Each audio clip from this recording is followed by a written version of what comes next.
Bam! We're live. We're live. Man, we have not done a live in I don't know how long. It's been like forever, probably well over a year. Uh, Friend, we wanted to do this little live just to, first of all, welcome everybody here. Thanks for hanging out with us. It's something we've been wanting to do for some time. We did a few lives in the past and we just got so busy. It's just been hard to get to them, but it's something we want to do. Thank you for being here. I want to say thank you to all of our fans, all of our followers here on our channel.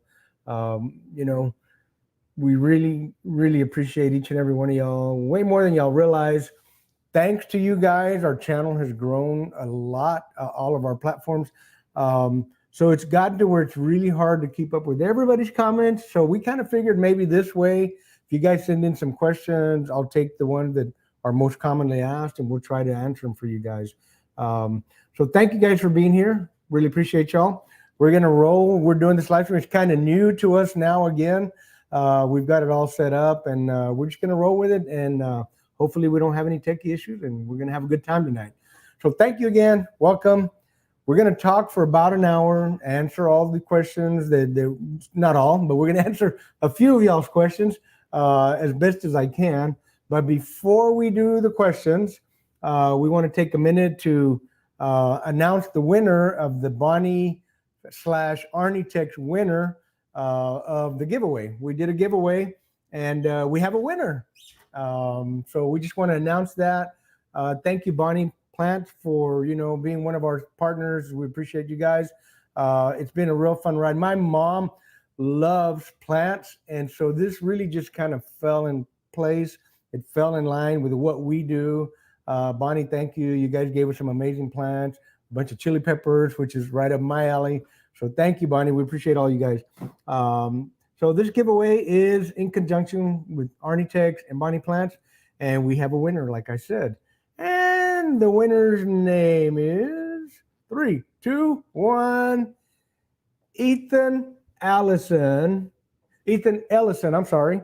Ethan Ellison. Congratulations. Big winner, buddy. Thank you so much for participating, for hanging out with us today, and for participating in the drawing. We wanted to announce it here live and congratulate you and let you know everything that you won. You're going to win a complete online Pitmaster class, $600 value, FYI, and a whole case of American Pitmaster Company rubs. And that is 12 times 12. That's about $150 box, man. So that's a big winner in my book. Thank you so much. Appreciate it. And congratulations again. All right. So Ethan Ellison is our winner. And thank you, Mark. I have my producer over here, Mark, helping me stay on track here because I do get off track sometimes. But anyway, thank you, Ethan. We're going to bring you on right now live. I understand you have a couple of questions for me, so let's rock and roll.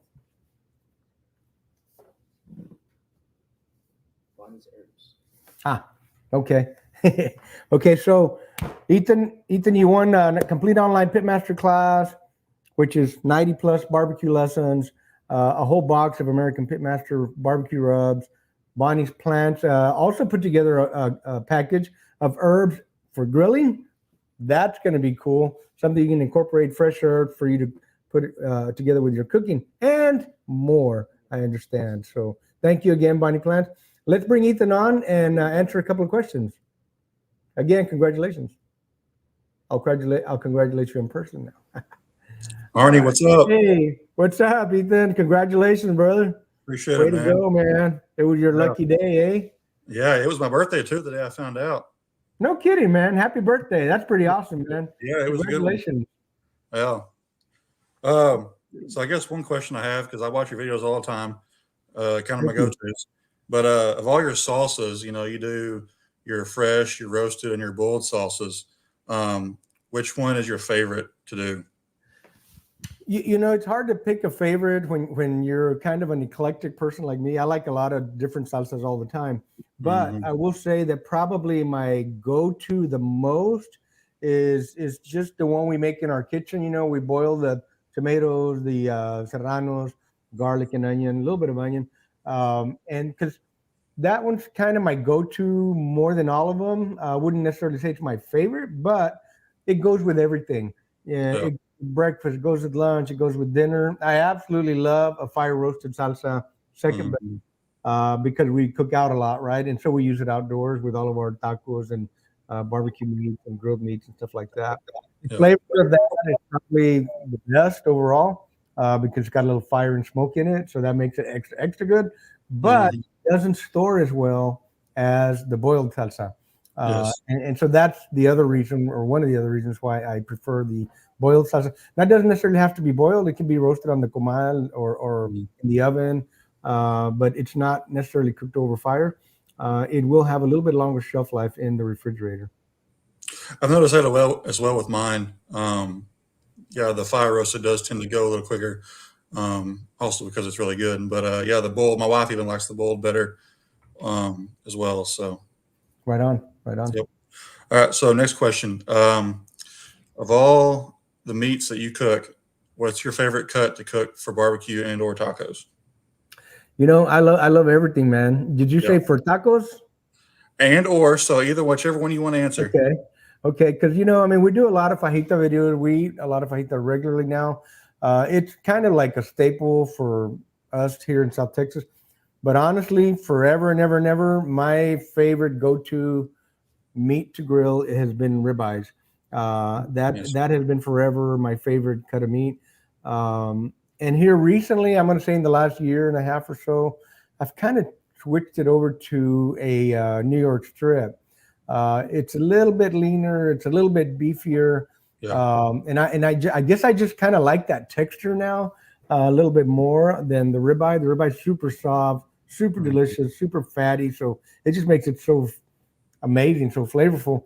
But I like the meaty taste of the New York strip now, Yeah. and it just has a little different texture. And I think it's got a beefier taste, maybe because it doesn't have as much fat. I'm not real sure why, but it does seem to have like a little bit of a beefier taste. And so I pretty much like the New York strips. Next to that, I'm going to say it's the outside beef skirts. I mean, it's just if you're a fajita lover, which we are, which I Mhm. am. Oh yeah. You might as well bypass marinade, bypass everything else. Do not stop at sous vide. Just go straight to an outside skirt and season it up and put it on the grill and throw it in a taco, man. It's just an That's amazing awesome. piece of meat. Very Oh yeah. flavorful. Yeah. Yep. All right. So last question. What are a couple quick tips that you might have that are absolutely necessary when doing competition barbecue? That's a really good question. We did that for about 20 some years, just a little Hmm. somewhere around 22 or so altogether. Um, and you kind of learn every year. You never stop learning like everything else. But when we started to hit our stride, there was a couple of things that really, in my opinion, were the game changers and helped us to be very successful in that arena. Number one is the old Boy Scout rule: be prepared. When you Yeah. show up to cook, to compete, be ready, be prepared. Have your meats trimmed, have your injections made if you're using those, have your brine made if you're using a brine, have your meat all trimmed up, have your spices already mixed in your shakers if that's what you're doing, if you're mixing stuff, have them already open, have everything ready to go. That's number one. Number two, when you show up to compete because it costs on average, the last time, when we were still doing it a couple years ago, you're gonna spend 500-600 bucks to be in an event. So it's not cheap. So if you want to go party, I always tell people party at home, party with your friends, party with your family. But if you're going to an event to compete, go to bed a little bit early, get up a little bit earlier, and that brings us to number three, which is start earlier than you think, because it's really amazing how fast that clock starts ticking. I mean, the minute you get up in the morning and start getting your meats out and getting ready, man, that clock is like on turbocharge. It seems like Right. it's just going, man. And you'd be surprised how quick the time flies, man. And then if you have a little hiccup here and there, or you forget a step and you need to go back and correct. So I always say start early, as my third tip. And that should definitely give you a better chance of being successful in a barbecue competition. Awesome. Appreciate it. Ethan, again, thanks again for participating in our thing, in our giveaway. Appreciate it. I want Yeah. to say a big, big happy birthday to you, and I'm going to crack the beer and Say happy birthday. Cheers, my friend. Appreciate it. Hello. Happy birthday. All right, man, we're going to move on, and we got a few more questions we want to answer for some folks, but I want to congratulate you again. Make sure we have your address so we can ship out your box of rubs and your email so we can get you hooked up in our Pitmaster class. Sounds good. Appreciate it. Looking forward to it. All right, brother. Thank you so much, man. God bless you. You too. Bye. Cheers, Ethan. Congratulations one more time.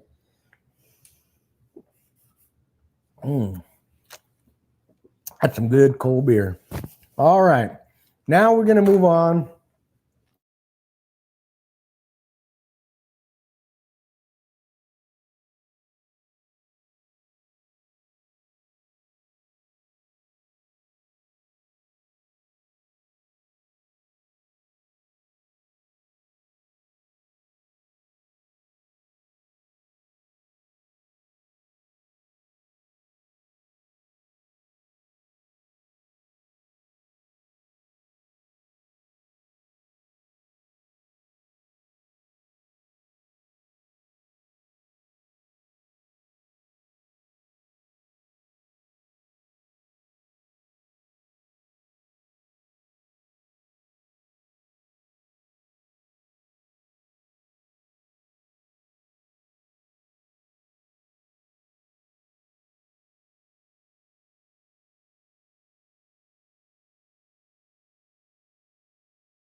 I can't.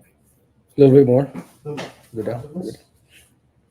I wear glasses to read, guys. I think we're back. Okay. I do think we're back. Take it down a little bit more. Yeah. Right about there's good, and there's another one of these right down there, so I can put this up a little bit higher. A little higher. Folks, thank you for your patience. We ran into technical difficulties. That's why we were doing this today. We're going to start doing this on a regular basis, but we're testing out our new equipment and trying to see if we can get it to roll. So here we go. A little bit lower. Yeah. There we go. Whew. All right. I think we got enough light there now. Finally. All right. For whatever reason, can you hear me, hon? All right. We're back. Cool. My wife's on the other laptop over there, so we're good here. Right now, friends, we are going to answer some questions. Thank you guys for being patient. We haven't done this in probably 2 years, so we're kind of reacquainting ourselves with how the live stream works, and we have had some internet difficulties here with our provider, so hopefully we don't have any more this evening. Let's roll with the first question. that we had here earlier. I've got it right here, Mark. Yep. So the first question was, do you ever eat international food? And if so, what is your favorite? Um, well, the answer is, I would say yes. I mean, do we consider carnitas international food? What about tacos al pastor and cabrito? I mean, I'm just saying. But no, in all seriousness, I wouldn't say I eat a lot of international food. I do, go to a couple of local Italian places here in McAllen, and I do enjoy spaghetti and some of the other Italian food that's there. Um, so other than that, I wouldn't say really that I do. I mean, we just cook so much here at home. We honestly don't go out much. It's just we have so much food all the time, and we don't eat everything we cook. A lot of people say, "How come you're not heavier than you are?" Because I don't eat everything we cook. We give a lot of the food, some of it to our neighbors, some of it to my family members, but we cook a lot of food, so we always have a lot of food around the house. I do vacuum pack and seal a lot of stuff and freeze it for days and sometimes weeks that we don't cook. Um, I'll we'll reheat and eat, reheat and eat. So yeah, international. I mean, I guess international food's not really a big thing for me. We have so much good Mexican food and other foods around here, seafood that I haven't even had a chance to try yet. So, um, man, we've got so many restaurants popping up here in the region that I live. I mean, it's just like nonstop. There's new ones popping up all the time. So, one thing we did decide this year, just in the last couple of weeks, Terry and I have decided to eat out a lot more. Like I said earlier, we don't eat out a lot. We did decide that we are going to do that a lot more often, just because we can, and because we need to sometimes, just to get away from the house and get away from our own cooking all the time. It does always taste wonderful, but sometimes it's good to try this stuff. All right, let's move on to question number two. And again, folks, y'all bear with us. We're doing this for the first time in a couple of years, so we're kind of getting the hang of this again. I've got another question here. The question is, what are some of the common mistakes people make when making Tex-Mex? Excuse me. Wrong spices, too many, too few spices, incorrect cooking methods, incorrect ingredients.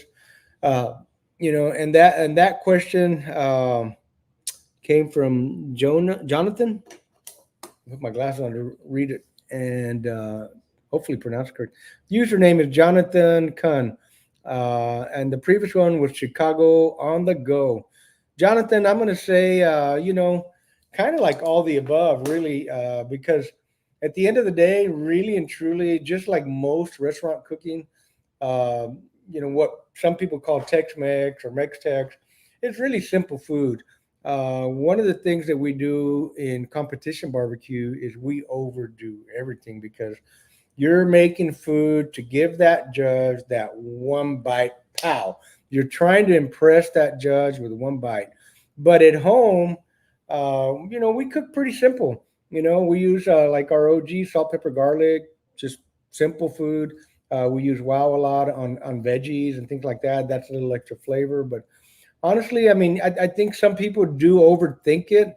I'm a big flavor guy. I like for food to taste really good, and I like it to have a lot of flavor. But at the end of the day, I mean, if you guys have been following me for a while and you see some of my recipes, you will notice that I don't use a lot of consomme. I very rarely use consommes. I use them a lot in competition, but at home, I like original, just authentic, good food. I don't go overboard with spices. I don't overdo things. We try to make good food, and so you know, wrong spices possibly. The spices in Tex-Mex food, basically salt, pepper, garlic. You have a little bit of cumin, comino, chili powders, paprika. They're pretty basic. Whatever culture that you look into, everybody and in different regions, even in the same countries, different regions will have certain things that they like and that they use on a regular basis. So we're no different here where I'm at. I mean, we use a lot of those very basic, very simple things.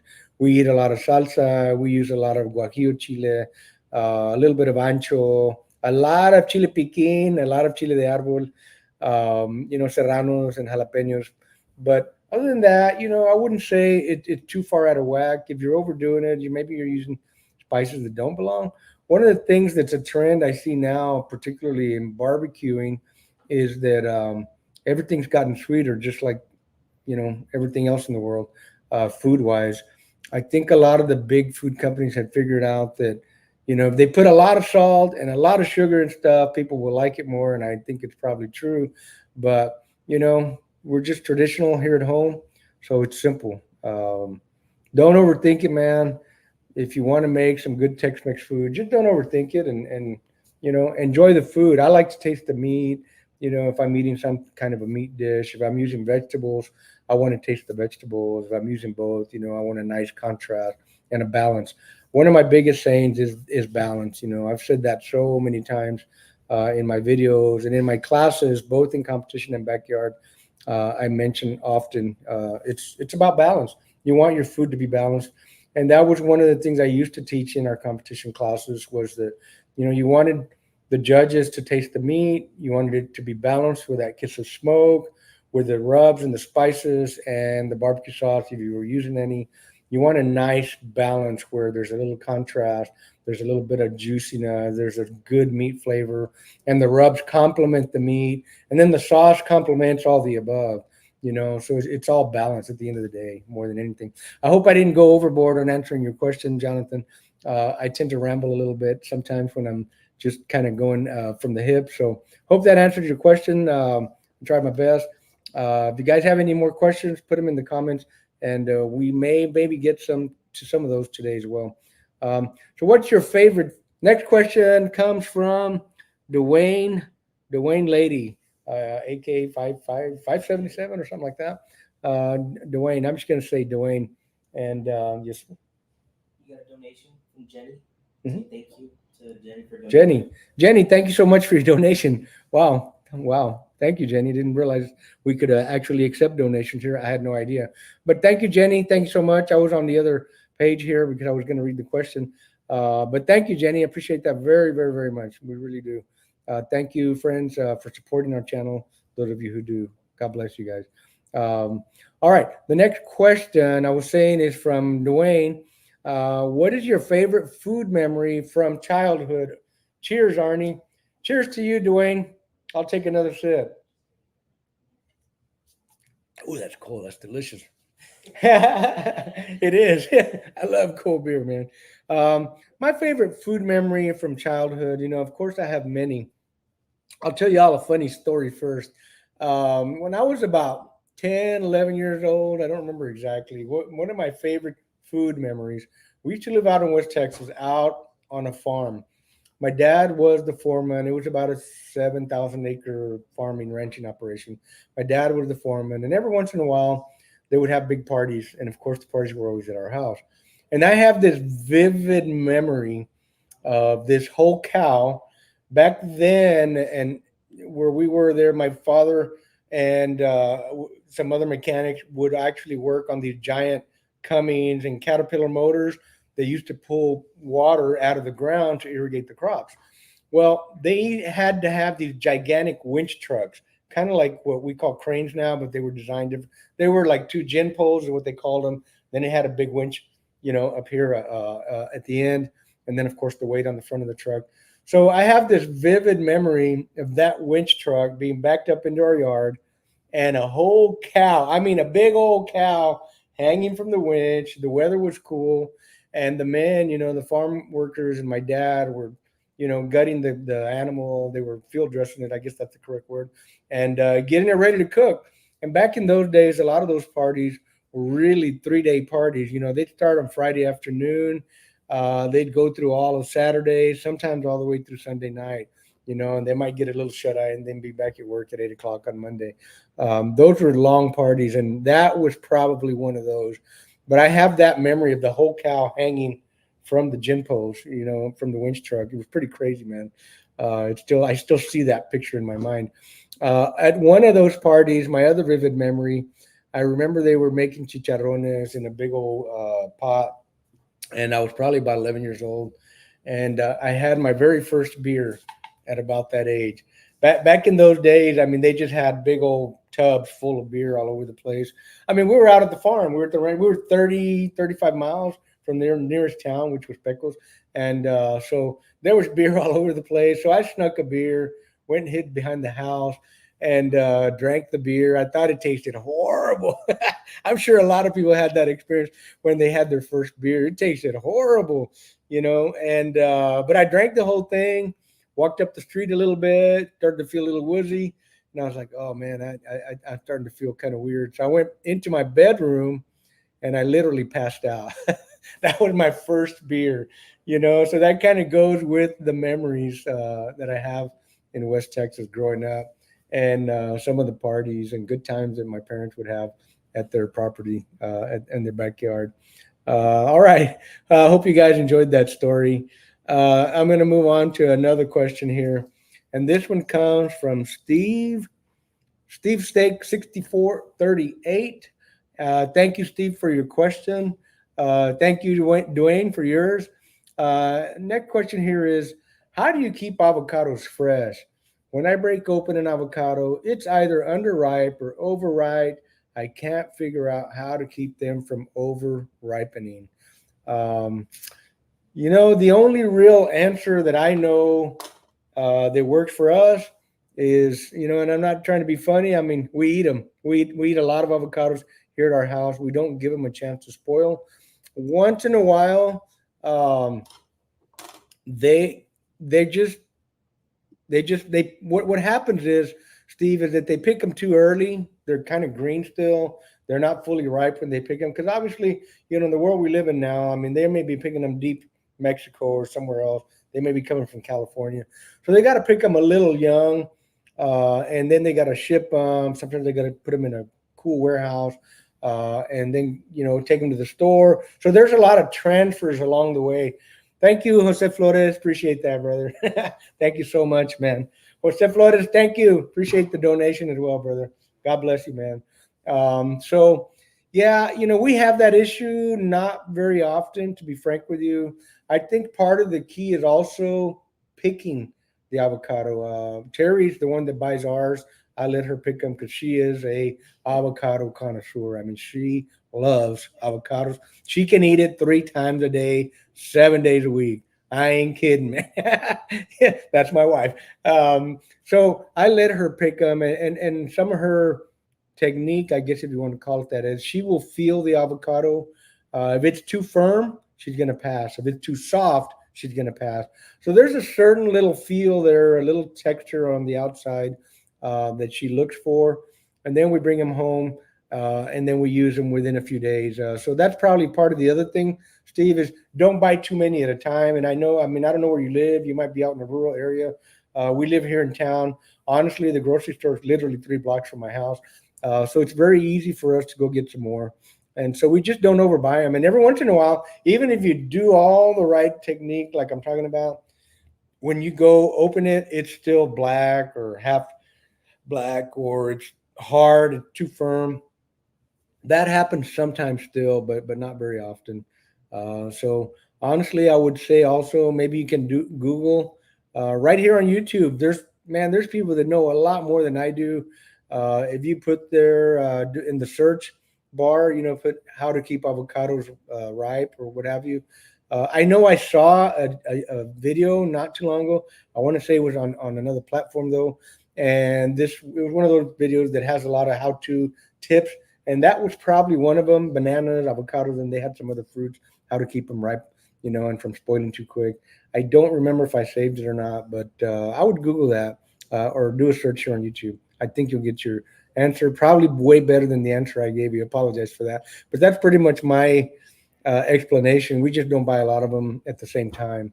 So anyway, I hope that helps. Anyway, appreciate the question, Steve. And with that, we're going to move on to another question from the comments. And this one comes from Rainman, and that's spelled REIGNMANN. 2902. And the question is, who makes the best salsa, you or mom? Well, let me tell you, who should I pick as the winner? I'm going to say me. Because my mom makes really good salsa. Honestly, she does. But she makes pretty much the same one all the time, and she makes it to her preference. Obviously, she likes a lot more onion than I do, and she will saute the onions and then put the tomatoes in there and then put some garlic. It's a very simple salsa. That is her go-to, and then she'll smash it up a little bit in the pan. For me, that's kind of like more of a breakfast salsa, but you can eat it breakfast, lunch, or dinner. Honestly, you can. It's that good. It's very simple and it's delicious. And for me, I like to have a little more heat, a little more salt, a little more tomato, and more garlic. And again, at the end of the day, like I've said so many times, it's everything's always personal preference. And I'm going to say again, me, I make the best salsa because I make a lot of different salsas, a huge variety, as you guys have seen here on our channel. Um, Terry says that I'm the king of salsa. Thank you, babe. That's my wife. Thank you. Yeah, I'm the king of salsas, at least in our house, anyway. So thank you, babe. Um, and so, yeah, I'm going to say me mainly because I have a bigger repertoire. Is that the right word? A bigger variety of salsas that I make because I can do them outside on the fire. I can do them in the oven. I can do them on a comal. And honestly, my mom makes amazing food, but when it comes to salsas, she doesn't make a lot of different ones like I do. So I'm the king when it comes to salsas. Thank you for your question. Appreciate that very much. Thank you. Next up, thank you, Rain Man. Appreciate the question. What white queso? Which cheese from Mexico is used? This comes from Brenda Westers, 6120. Um, Brenda, I'll be really honest with you. There are a lot of cheeses that I'm not even familiar with. There's a lot of cheeses in Mexico that are just like there's a lot of different cheeses here in Italy and Spain and everywhere else in the world. Everybody kind of has their own. But our go to for Mexico is Oaxaca cheese, Chihuahua cheese, panela cheese. And then there's a couple of others that I probably not remember. Queso fresco is really, really good. We use all of those on a regular basis here in the house. But the most common melting cheese that you see in our videos for choriqueso, queso flambeado, uh, um, uh, and for quesadillas and things like that, it's a Oaxaca cheese. Um, and that's just our favorite. And there's different brands in that particular type of cheese. It's just the name Oaxaca cheese because it comes from that region for the most part. But there's different companies, just like there's different companies that make all the different yellow cheeses here in the United States. I am a cheese loving fool, to be frank with you as well. Now that we're talking about cheese, whenever I go to the grocery, which for us here is HEB, shout out to HEB for always having some awesome cheeses. I will almost always, if I go to the groceries with Terry, almost always bring some kind of cheese that I have not tried before, something different. One of my favorites is goat cheese too. I'll always, every once in a while on a regular basis, I should say, not always, but on a regular basis, I'll come home with some kind of a goat cheese because I love goat cheese. I love Gouda cheese. But anyway, I know you didn't ask me about that, but thank you for your question. Appreciate that. I love cheese. I love all kinds of cheeses. I bring that question back. I didn't see it. Dan or Mark, whoever it was. I didn't see that one, but street corn is the bomb. Looking forward to your take on it. Well, you know what? You're in the right place, Mark. Thank you for your question, Mark Dixon. We are actually working on tweaking our recipe on corn, street corn. We're going to make a video about it here pretty soon. And it's going to be in our upcoming cookbook, folks. We are writing a cookbook. I ain't going to lie. It's kicking my butt right now, man. I'm a little bit behind as far as the deadline that the publishers gave us in order to be able to publish it by next year sometime. But we're getting it done. I mean, y'all folks don't know, but I stay up till 10, 11, 12 trying to get my recipes perfect for the cookbook. So street corn is one of the ones that we're going to have in there. And we are making a video about that here very soon, sometime in the next 2 or 3 weeks at the most. So stay tuned. We're going to have a street corn video. You're going to have our take on it. It's one of those things, that one of those dishes that ain't no right way, ain't no wrong way either. Put your tweak on it, put your spin on it. That's what I'm going to do. I'm going to put my spin on it. All right, let's move on to another question from the comments. And this one, thank you, Brenda, for your question. Appreciate it. And as y'all can see here, I got to put my readers on to read the screen over here. Hey, I just enlarged the screen. I can read without them. How often, this comes from OSC Gutty or Goody. I hope I didn't butcher that too bad. How often do you make personal carne asadas? And do you have to light a whole bag of charcoal for a single skirt steak fajita? Absolutely not. You do not have to light a whole bag. Now, sometimes I do. Depends on the day and the weather. I might light that whole bag just because I like to play with fire. Yeah, that's the true story. And of course, I'm going to throw a few logs in there and make an even bigger fire. But no, for one little strip or two steaks, that's one of the beauties of having several different grills, which I do. If I'm just cooking something for us here at the house, if it's just me, Terry, and Mom, I'll just give you a perfect example. Last night, I cooked two ribeyes, two small little ribeyes like that. And it was enough for the three of us. It's me, Terry, and my mom that lives with us. Uh, and so, again, one of the beauties about having several grills, I have a little PK, one of the original PKs. Uh, yeah, tell me about it, American made. We sure do, brother. That's part of the aging process. We're not new cars anymore. But anyway, back to the question. Yeah, I have a little PK, one of the originals, the aluminum small ones. I'll throw a couple of coals in there and cook my steaks, cook a couple of strips of fajitas. And one of the beauties about the PK is you close the vents, close the lid. That charcoal is still good tomorrow or the next day or the next time you want to use the PK. I actually got 3 cooks out of the load that I have right now in the PK. And I think I got 1 or 2 more in there probably if I put a little bit more charcoal in there. So, yeah, no, you don't have to light a whole bag, man. One of the things I always say is, know your pit, know your heat, know your meat, but you need to know your grill and how it likes to operate and how much charcoal or wood you're going to need to cook on it. And so it depends on what you're going to cook. If you're going to cook something that takes a lot longer and you know it, well, then put a little more fire, choke down the air, get your temperature where you want it. But if you're just going to cook a little bit, man, get your little fire, cook, be done, close the vents, save that charcoal for next time. There's a pro tip for you. All right, here's another question. What do you recommend for a baptism or first birthday functions as far as food, maybe beer too?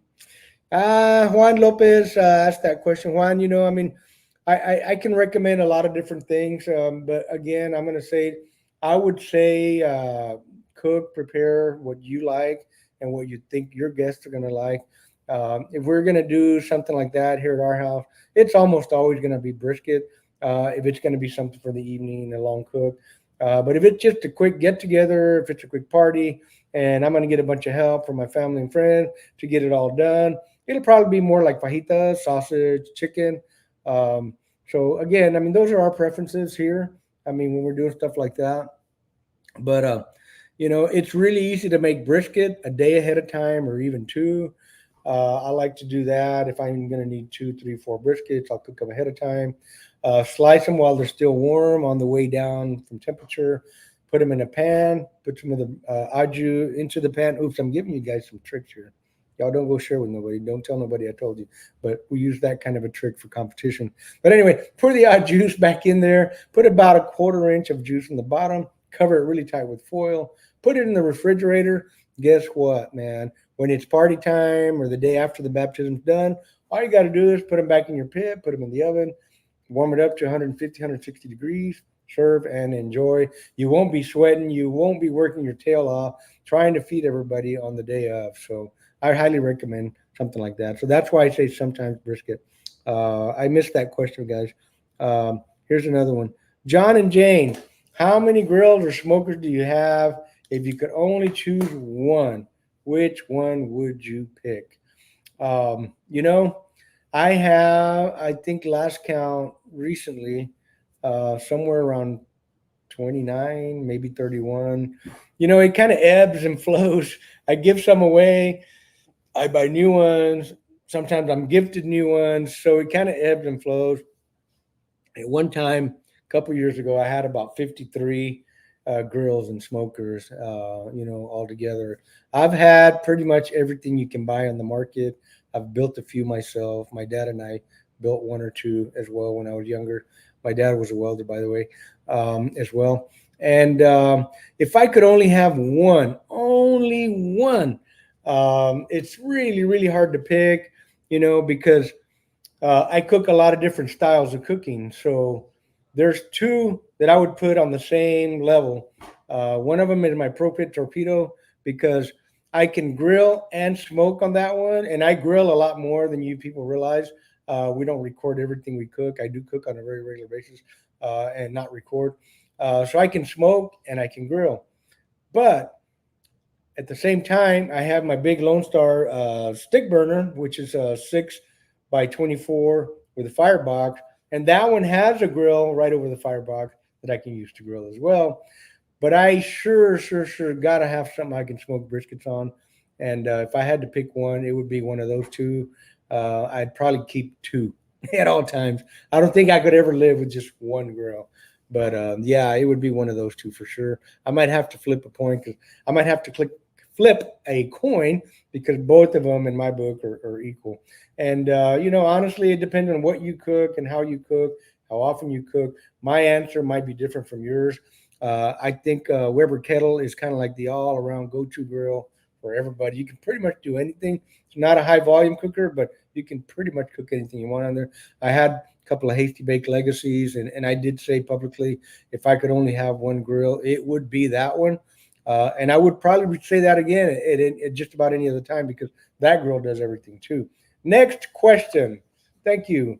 Thank you for your question. This one comes from Eric Valdez. What inspires Arnie Tex to continue to cook? Recently, you did a cook for Siete. Do you ever get anxious cooking for large crowds? If so, what would you do to regain your composure? So, what inspires me to cook? I just like cook. Everybody has things that they like, things that make you happy, things that get you excited. And for me, it's cooking. One of the things that inspires me is when I make food um, and I see people smile or they tell me they like the food that they're enjoying that I cooked. That's very, very inspiring. And I'll finish the question in just a moment. Jason Cerber says, hit the like button. Let's get this stream up. Thank you, Jameson. Appreciate that. So that gets me excited. Keeps me motivated when I get comments and compliments because I actually enjoy cooking. And so I want to see a smile on everybody's face. So when I did that big cook for Siete, do I ever get intimidated or anxious? Honestly, if I'm the only one cooking or if I don't have a big enough team helping me out, yes. I've done a lot of catering in the past, and it was always nerve wracking to get there and to get the show started, particularly if I felt like I didn't quite have enough help or if we didn't have our prep quite where I needed it to be on time when it was time to go. That would make me very anxious, but pretty much it always worked out really good. And once you're in the groove, once you're there, things fall in place. When I was doing that event at Siete, no fear, no nothing. I mean, it was a group of like-minded pitmasters. We were all having fun. We were laughing. We were giggling. We were helping each other out. We just had a real good old time. So there was no anxiety, no nothing there, man. But I have gotten that. I probably get more of that if when I go to a cook-off to the awards, because you get really nervous when you get to the award because you don't know if you're going to get your name called or not. But yeah, no. As far as to recover, if you do get anxious or whatever, just keep your eye on what you need to do and execute what you need to do. And don't worry. It's kind of like when you're speaking to a crowd. I've done quite a bit of public speaking myself too. And generally, one of the techniques we use as speakers is don't look at anybody particularly in the eye. And if you do, because they ask a question, don't stare at them too long because that kind of gets your brain messed up a little bit. So you kind of look into the crowd and you kind of look around a little bit and you talk. You talk like you're talking to yourself. So I would say that too. If you're cooking for a big event and you get a little anxious, just focus on what you got to do, man. Be proud of what you do and know that you're there for a reason. You wouldn't be there and they wouldn't have asked you to be there unless they had confidence in you. So you just need to be self-confident in yourself as well, which I have no problem cooking on just about anything and everything because I've had them all before in the past. But thank you, Eric. Appreciate the question, man. Good question. Um, what is my way of making sweetbreads? Is our next question from the comments, and that comes from DJK 1626. Uh, I've made them a lot of different ways. You can boil them, you can just grill them, you can smoke them, and then grill them. My favorite way to do is to slice them when they're kind of big. Sometimes they're a big old ball. I'll cut them in half. I like them a little bit smaller so they cook it a little quicker. Now, it's a very tough piece of protein, so it takes a long time to cook. If you get it too hot too quick, it's kind of like a brisket. You're going to dry it out. It's going to be tough and burn on the outside. So you got to give it a little bit of time. So my favorite way is just put them on the grill, direct fire over a little mesquite fire. Let them cook for a little while over a low heat, but direct. Flip them a couple of times, get a little color, get a little char, and then I'll wrap them in foil because they release a lot of fat, a lot of their own internal fat. So if you put them in a little bit of foil, put them in direct, and just let them ride, man. Season them up with a little salt, pepper, garlic, a little wild, whatever your favorite seasoning is, and just let them cook until they're done. I will say this, however, about a month ago, we were over at Anita's restaurant here in Edinburgh and down the street, and he brought out some fried mollejas. Whew, man. I got to tell you, man, that was probably some of the best mollejas I ever had in my life. They were so good. It's just fantastic, man. So fried mollejas is definitely a thing too. They turn out really, really good when you fry them. I personally prefer to grill them. I like everything over fire. If I can cook it over fire, that's always going to be my preference. Now, as far as boiling, I know a lot of people boil them. That is a thing also. We'll get to that. Thank you, Al. Hey, Al, what you doing, brother? Good to see you, man. Thanks for hanging out with us. Good friend of mine, Al Lunacy Kewen. Also has a YouTube. Y'all go follow him, man. Guy puts out some pretty good videos too. But back to the mollejas. Some people like to boil them. If you do, that's your thing. Go for it. Myself, I've tried it. What I find, and this is just the way I see it, you boil the mollejas. Hi, Iris. Love you. Say hi to Noel and the family. If you boil them, to me, if you boil them too long, especially, you boil a lot of the flavor out. That flavor stays in the water, in the soup. I'd rather have it in the meat and in the foil, flavoring, simmering in the meat, kind of braising the meat into its own juices. That's my personal preference. That's my pick. But if you want to fry them, if you want to boil them, that's your call too, man. I mean, do them the way you like, and enjoy them because they're fantastic. Al Lunacy Kewen is asking my favorite breakfast taco with only 3 ingredients. Whew, that's a tough one too, man, because I got a lot of favorite breakfast tacos. Thank you, Al.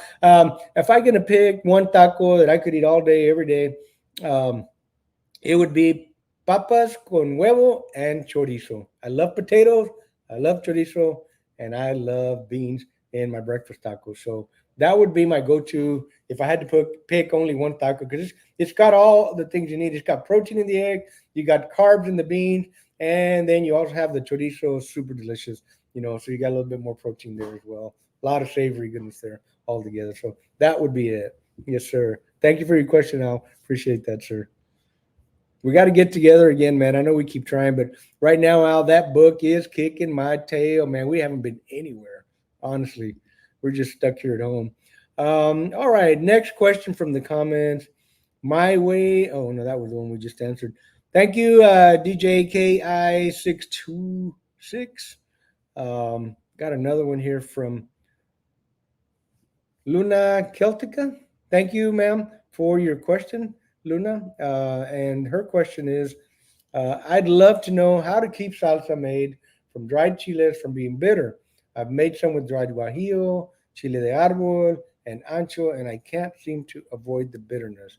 Thank you for your question answering. Luna, honestly, I've heard a lot of people say that in some of the videos that I've seen myself. And the big thing that I see a lot of people say is to take the veins out. I haven't had that experience with the veins, but some people say that makes them bitter. And then people also say don't overcook them.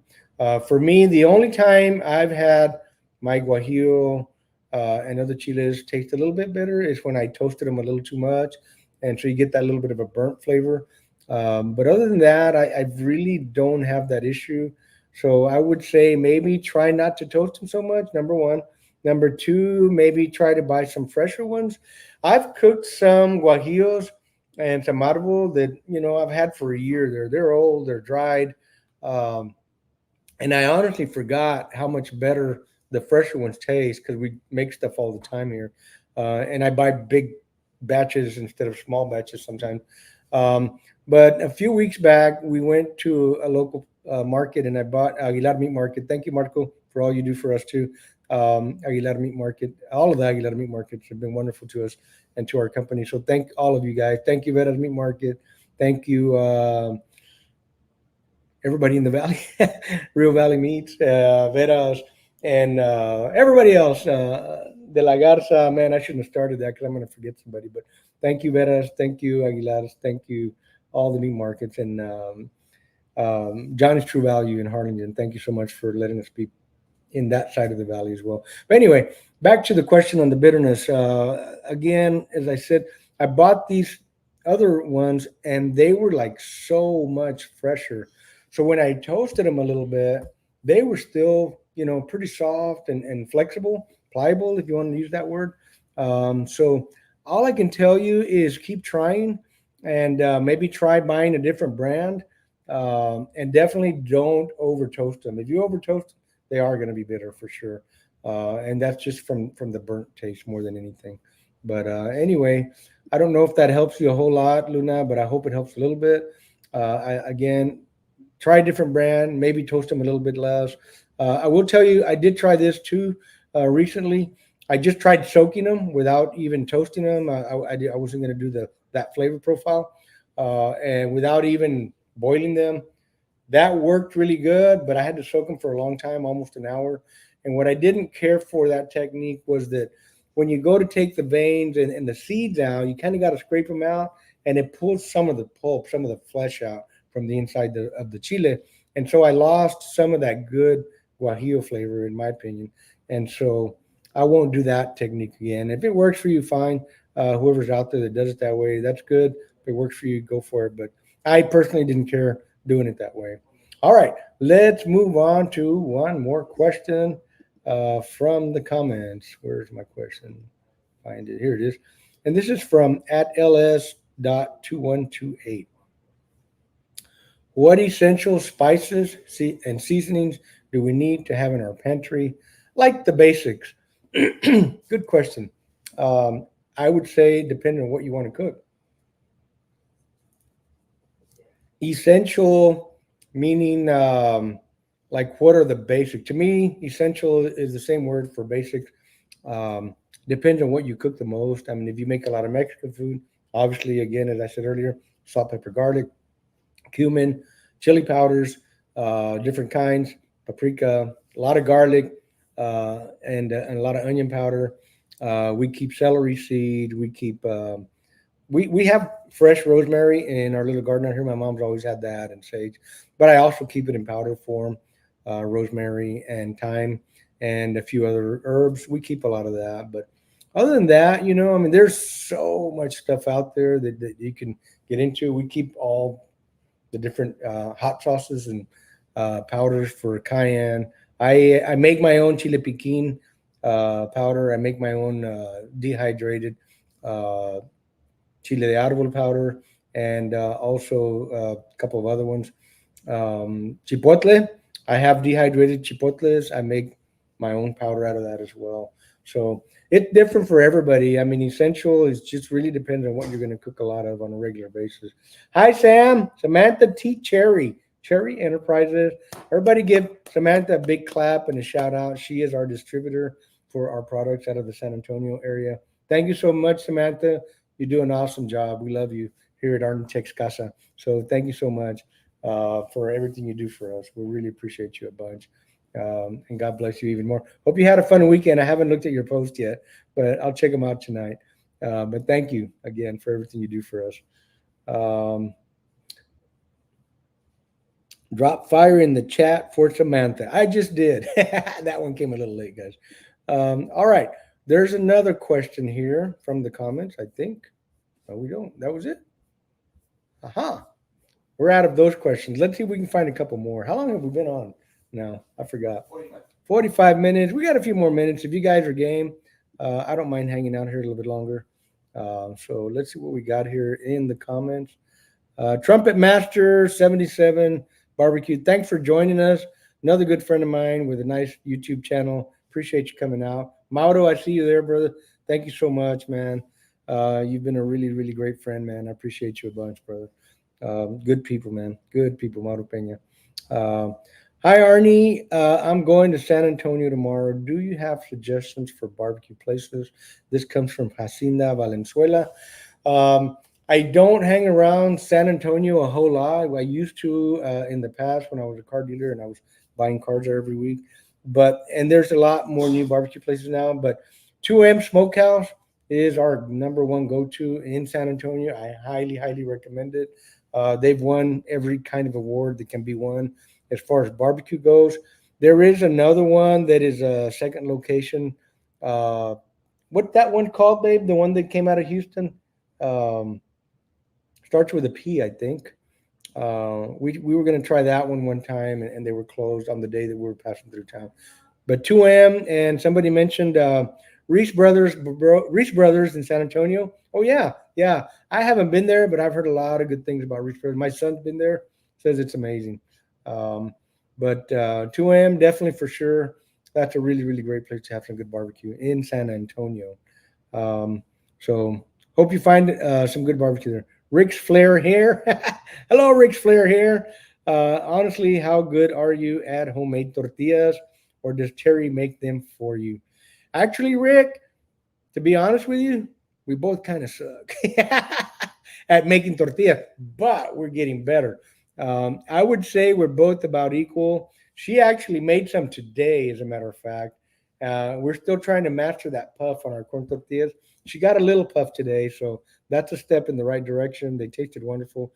So that's just something we honestly have wanted to master for a long time. And somehow it just seems like we're going so fast. We're running so hard. We're making all these videos and we're running up and down the road and trying to manage our rub business as well. And then just life in general, right? And hanging out with family and friends sometimes. We just haven't had enough time to practice tortillas, but I can assure you by the end of this year, we will both be fantastic tortilla makers. That's the goal anyway. I really want to master corn tortillas and sopes and a couple of other things that you do with that. My mom makes really good tamales with the masa. So we're going to record another tamales video before the end of the year, hopefully, because we're tweaking the recipe to make it perfect. Excuse me. We need to make that recipe perfect for our cookbook. So hopefully we get that down right too. And we're going to share that with you guys. But honestly, Rick, we're not the best yet, but we will get there. Just haven't had enough practice, man. Thank you, American.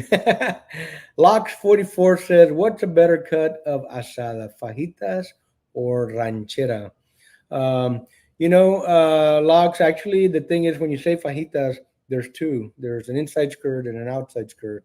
So the ranchera, I'm assuming when you say ranchera, you're talking about the flat meat, which here we call sirloin fajita.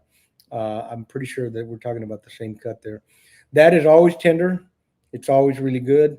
As long as you don't cook it, it's just like, a fairly lean steak, like a sirloin or like a New York strip, not as marbled as a ribeye. So you have to kind of cook that medium at the most. In my opinion, you can overcook it just a hair. But man, once you go past medium well, that ranchera meat's going to get dry and it gets a little bit mealy. Whereas the outside skirt, you can overcook that and it's still going to be juicy. It's still going to be tender. It's still going to be amazing. Now, if you're doing the inside skirt, it's going to be a tough cut of meat. Excuse me. You're going to have to undercook that one a little bit too, to medium well at the most. Medium rare for some people. Excuse me. I think I need another drink. Yeah, that helped my throat out a little bit. Yeah, better cut. That them be fighting words for some people. At the end of the day, I say cook whatever is a better price and whatever you and your family enjoy the most. And if it's available. One of the things about outside skirts is that they're very, very hard to find and they're very expensive as well. I think I've paid as much as $19 a pound at one time during COVID when everything was ridiculously crazy. I think I paid $19 a pound for some outside skirts. They were wonderful. They were amazing, but whew, that's the kind of meat that you just cook at home for you and your family. Unless you're trying to impress somebody, then you can cook those too, but they're very expensive. Or they were at that time. They've kind of come back down. Míralo. ¿Qué pasó, Roy? How you doing, brother? I'm glad you're here hanging out with us. Thanks for hanging out. You heard that Arnie Tex makes killer desserts. When do we get the recipe for that video? I don't know about that, man. I don't make a lot of desserts. I'm not a big dessert eater or maker. Now, if you're talking about a pie in a Dutch oven, I can do that pretty good. So we may record something like that when the weather gets a little bit cooler. And right now, you get under my porch. We were in there this afternoon doing some stuff. It was 103 degrees under my porch. So, yeah, it's hot under there, man. Last July, we did a whole cabrito. You guys saw that video. We have it on this channel. We did a cabrito on Wednesday over open fire, and then we did a pig on Thursday over open fire. The cabrito with balde and the whole hog with big hog. It was in the middle of July. And I got to tell you, folks, when we were done, we were like, what were we thinking? It was super hot.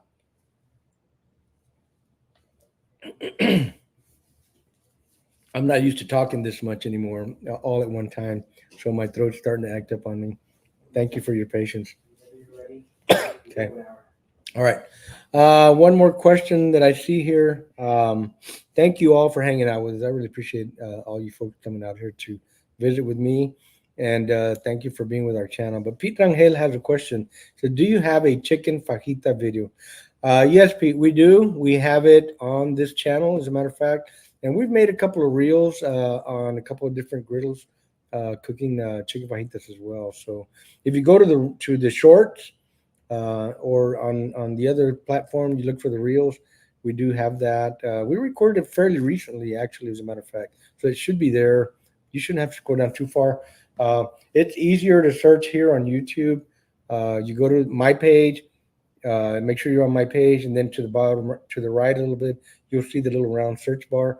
Type in chicken fajita there, and that video should come up. Some of the other platforms are really hard to search anything. You kind of got to scroll and scroll and scroll and scroll, and hopefully get lucky and find it. But here on YouTube, it's a lot easier. But yeah, that's one that we did fairly recently, so it's there.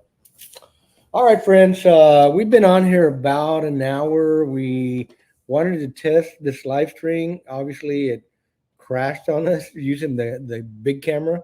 So as I said earlier, we have been having some internet issues with Spectrum ever since that big crash thing happened recently. They came out here a couple of days ago and did a bunch of work on the wires and took out some old equipment, some new equipment. It's still kind of slow, so I got to call them again in the morning. But anyway, I'm glad we were able to get back on here on the laptop and answer y'all's questions. Want to thank you guys for hanging out with us one more time. Appreciate each and every one of you guys. We love you. Terry and I appreciate all of y'all. Mama Tex loves it when you guys see her out there on the street and tell her that y'all know who she is. So if y'all see my Mama Tex out there, give her a hug and tell her that you like her videos. She gets a real thrill out of that. And so anyway, guys and gals, thank y'all for hanging out. We're going to go ahead and shut it down. It's been about an hour. My throat's starting to give out. And so, yeah, thanks for hanging out with us. Love all of y'all. Appreciate y'all. We're going to do this again. We're going to figure out this whole camera thing because you get a better quality video. But thanks for hanging out, friends. Y'all remember, Arn Tix always says, ain't no right way, ain't no wrong way to cook. Do it the way you like and enjoy and be happy. Keep the smoke light and make it work. Boom!